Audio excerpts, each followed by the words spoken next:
Halo semua, bagaimana kabar kalian hari ini? Semoga dalam keadaan sehat dan selalu dalam lindungan Tuhan Yang Maha Esa. Seperti biasa nih, sebelum masuk ke ceritanya, Mimin mau ingatin buat kalian untuk tekan tombol subscribe.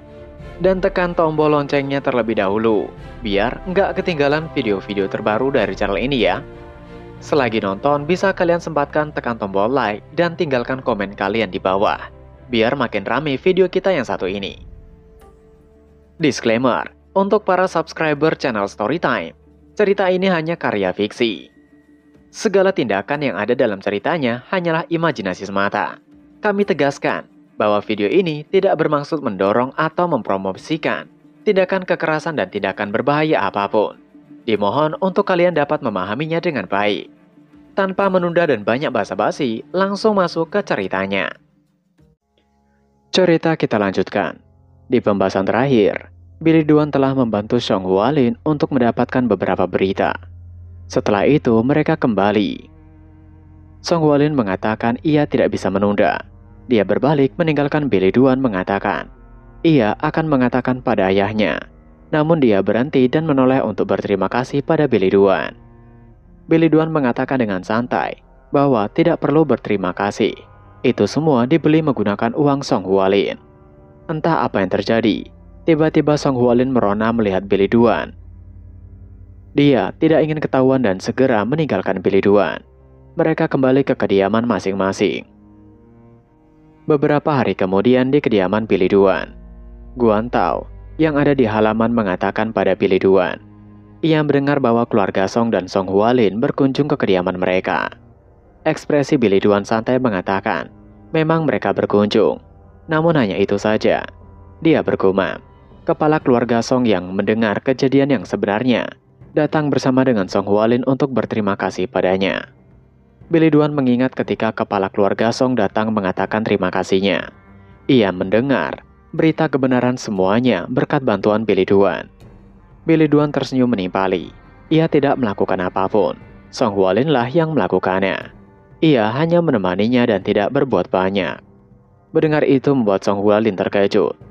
Dia tidak menyangka Billy Duan akan mengatakan itu. Dia hanya terdiam menatap Billy Duan. Kepala keluarga Song meraih tangan Billy Duan meneruskan. Ia tahu jika apa yang terjadi bukan seperti itu. Keluarga Song akan dalam masalah besar jika bukan karena Billy Duan. Billy Duan bergumam. Itu mengejutkannya. Tangannya yang besar itu terasa hangat. Apakah karena dia adalah pemimpin dari sebuah keluarga besar? Kepala keluarga Song sekali lagi berterima kasih dengan tatapan serius dan ketulusan ketika mengatakannya. Lamunan Billy Duan disadarkan kembali oleh panggilan Guan Tao. Dia mengatakan, ia merasa bahwa Billy Duan telah memenangkan hati nona muda Song Hualin dari kejadian ini. Setelah itu, Billy Duan pasti mengajaknya minum bersama, bukan? Billy Duan mengatakan dengan singkat, ia tidak mengajaknya pergi. Mereka langsung berpisah dan tidak melakukan apapun. Mendengar jawaban itu membuat Guan Tao menghela nafas merasa kasihan pada Billy Duan. Dia mengatakan, setidaknya Billy Duan harus mengajaknya minum bersama. Karena Billy Duan masih ada yang harus diluruskan antara mereka. Billy Duan tersenyum mengatakan ia melakukannya bukan untuk hal itu. Karena tidak ingin membahas lebih jauh tentang Song Hualin, Billy Duan tersenyum mengatakan untuk mereka melakukan duel. Guan Tao terkejut, juga sedikit khawatir menanyakan mengapa tiba-tiba duel. Apakah ada yang membuat Billy Duan kesal? Jika memang begitu, habiskan saja waktunya bersama dengan nona muda Song Hualin. Billy Duan menarik pedang dari sarungnya meminta untuk Guan Tao menyudahi omong kosongnya dan segera ambil pedangnya. Guan Tao semakin ketakutan mengatakan, apakah mereka akan berduel menggunakan pedang sungguhan? Dengan senyuman Billy Duan mengatakan, apakah mereka harus berduel menggunakan pedang kayu? Dengan khawatir Guan Tao menimpali, bukankah memang seharusnya seperti itu? Tatapan Billy Duan berbeda kali ini ketika mengatakan, tidak masalah jika Guan Tao tidak ingin menarik pedangnya. Kata-kata itu membuat Guan Tao merasa ada yang berbeda. Itu menyiratkan sesuatu yang sangat mudah ia pahami.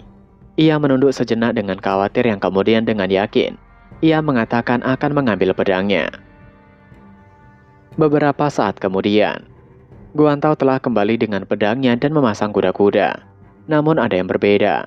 Tangan Guantao bergetar hebat ketika mengarahkan pedangnya pada Billy Duan. Billy Duan tidak bereaksi ketika melihat tangan Guantao. Sebaliknya, Guantao mengatakan, karena mereka akan bertarung menggunakan pedang asli, ia menjadi benar-benar takut. Billy Duan menarik pedangnya mengatakan tentu saja Guantao harus takut. Menarik pedang dan mengarahkannya ke arah orang lain, itu adalah hal yang sangat menakutkan. Namun tidak seharusnya Guantao menyerah karena rasa takut. Ekspresi Guantao berubah setelah mendengar itu, seolah dia mendapatkan pencerahan hanya dari kata-kata Billy Duan. Seolah Billy Duan adalah seorang master yang tengah memberikan pelajaran pada muridnya. Billy Duan mengayunkan pedangnya bergumam. Entah bagaimana Guantao akan menerima itu, tapi setiap kata-kata darinya mengandung pemahaman seni bela diri. Dengan khawatir Guantao mengatakan, ia takut karena mungkin akan berakhir melukai Billy Duan. Billy Duan tersenyum meminta untuk tidak perlu khawatir. Seranglah dirinya, seperti Guantao akan menyerang musuhnya. Billy Duan menarik pedangnya bersiap mengatakan, ia mengerti. Seketika Guantao menyerang Billy Duan dengan cepat. Namun serangan seperti itu bahkan tidak membuat Billy Duan bergeming dari tempatnya. Dia menangkis serangan Guantao dengan mudah. Benturan pedang itu membuat Guantao merasa takut membuatnya menutup sebelah matanya. Tatapan Billy Duan sedikit keras ketika berteriak untuk Guantao membuka matanya dan melakukannya dengan benar. Guantao mengerti dan melanjutkan serangan lainnya. Namun setiap gerakan masih dapat dengan mudah Billy Duan hentikan.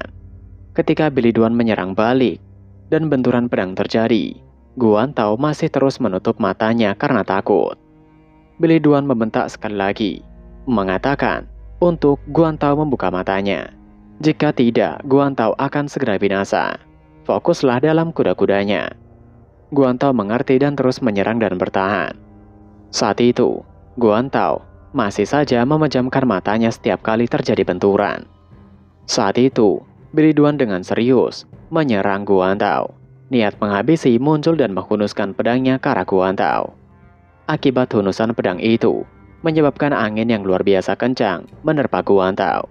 Itu terjadi untuk beberapa saat, yang pada akhirnya berhenti. Tepat ketika Guantao membuka matanya, dia terkejut karena saat ini, bilah pedang Billy Duan tepat berada di depan wajahnya. Billy Duan mengatakan dengan dingin, Guantao harus mengingat, itu adalah pertarungan yang sebenarnya. Billy Duan menarik pedangnya dan menyarungkannya kembali, sedangkan Guantao terduduk karena masih dalam keadaan syok. Billy Duan duduk di sampingnya mengatakan pada Guantao, jika Guantao takut, tidak apa meski Guantao ingin berhenti mempelajari seni bela diri. Tidak perlu memaksakan dirinya sampai sejauh itu. Guantao menunduk sedih. Dia menyentuh pedangnya yang ada di pangkuannya mengatakan, ia ingin mempelajari seni bela diri sampai akhir. Ia suka mempelajari seni bela diri. Meski tadi ia benar-benar ketakutan, tapi ia senang.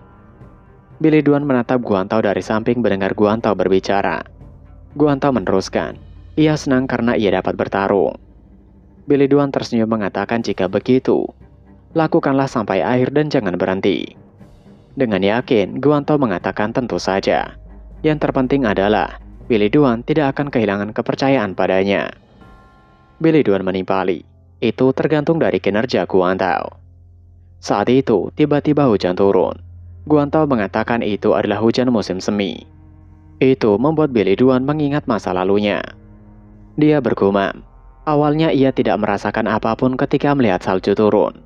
Tapi hujan musim semi itu membuatnya bersemangat. Ia akan menantikan itu, tentang apa yang akan terjadi di masa depan. Waktu berlalu beberapa hari kemudian, di kamar Billy Duan. Tiba-tiba Guantao datang dengan sedikit panik memanggil tuan mudanya. Guantao mengatakan bahwa pemimpin aliansi baru telah diumumkan. Billy Duan berdiri di samping jendela dan memandang keluar. Itu adalah kebiasaannya ketika ia masih menjadi pemimpin aliansi Murim di kehidupan sebelumnya. Billy Duan bergumam. Pada akhirnya itu terjadi. Dia menanyakan, siapa pemimpin dari aliansi yang baru? Guantao mengatakan itu adalah Master Sekte Heavenly Blade. Mendengar bahwa pemimpin aliansi yang baru adalah Master Sekte Heavenly Blade, membuat Billy Duan menegang. Dia terkejut. Orang itu adalah Ma Fengji. Ma Fengji adalah pemimpin Sekte Heavenly Blade yang menyamarkan diri sebagai Ma Yingchong. Waktu itu, bukan hanya hubungannya dengan wanita yang kacau, Bahkan Ma Fengji sendiri sangat rusak. Bukan hanya tamak akan kekayaan, tapi juga kekuasaan. Dia memiliki kepribadian buruk dan kejam. Jujur saja, tidak pernah terlintas dalam benaknya bahwa Ma Fengji akan menjadi pemimpin aliansi yang baru. Orang sepertinya menggantikan dirinya sebagai pemimpin aliansi. Billy Duan menatap tajam Guantao menanyakan, apakah Guantao tidak salah dengar?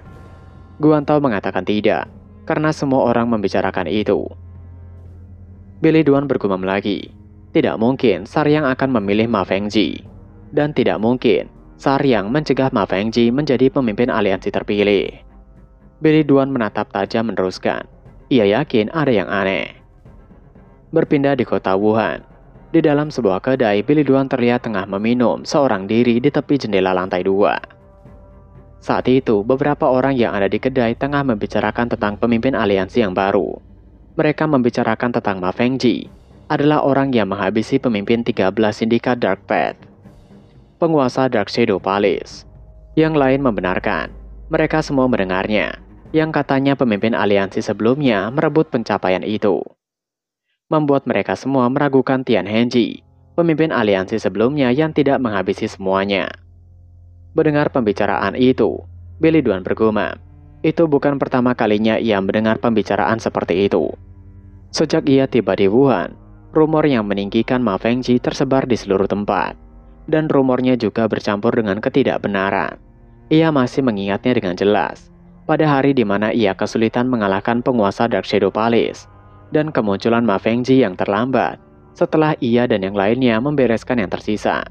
Dalam rangka melawan faksi unortodok, Ma Fengji memaksakan diri untuk membantu aliansi Murim, tapi dia menghindari pertarungan untuk mengurangi kerugian dari sektenya. Setelah ketahuan, sekte Heavenly Blade tidak bisa hidup dengan mengangkat kepala mereka di hadapannya.